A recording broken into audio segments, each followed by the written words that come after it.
А в Усинске 77-летию победы в Великой Отечественной войне посвятили первенству по самбо среди юношей и девушек. Соревнования городские. На татами вышло 120 человек от 11 до 18 лет. Проходили состязания в рамках акции «Защити себя, защити семью, защити страну». Любовь Лапина расскажет подробнее.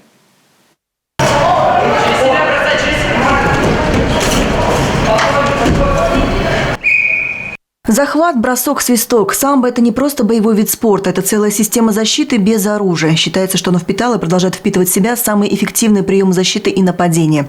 А еще вместе с приемами борьбы самбо впитало в себя и нравственные принципы народов, передавших ему часть своей культуры. Для ребят это не просто спорт, школа жизни. Отличить добро и зло, хорошее и плохое – это все про них. Вот и первенство города в Усинске приурочили ко Дню Победы, как знак того, чем мы дорожим превыше всего – это памятью о наших героях. Наши деды, прадеды, отцы сделали все, чтобы над нами светило солнце и было голубое мирное небо.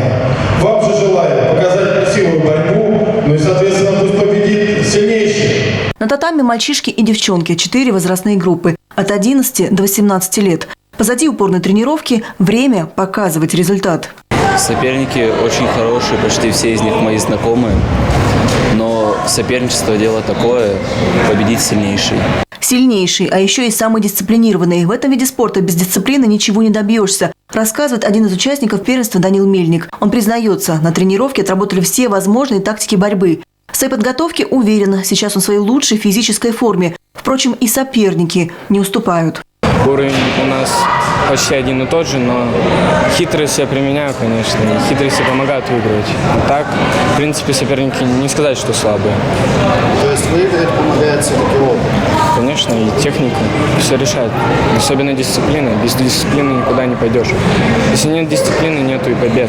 За подопечными наблюдают тренеры. Это заключительные в этом учебном году соревнования, да еще и приуроченные ко Дню Победы. А потому ждут от своих учеников полной отдачи. Тем более, что накануне подготовились основательно. В тренировке мы делаем упор как на партер, так и на стойку. В основном, конечно, сейчас перед этими соревнованиями мы делали упор на борьбу в партере.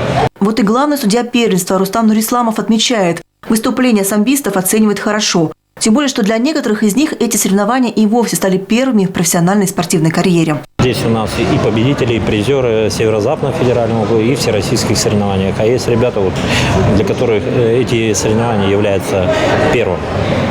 То есть уровень подготовки у всех разный, но главное, что у нас соревнования прошли по этому возрасту без травм.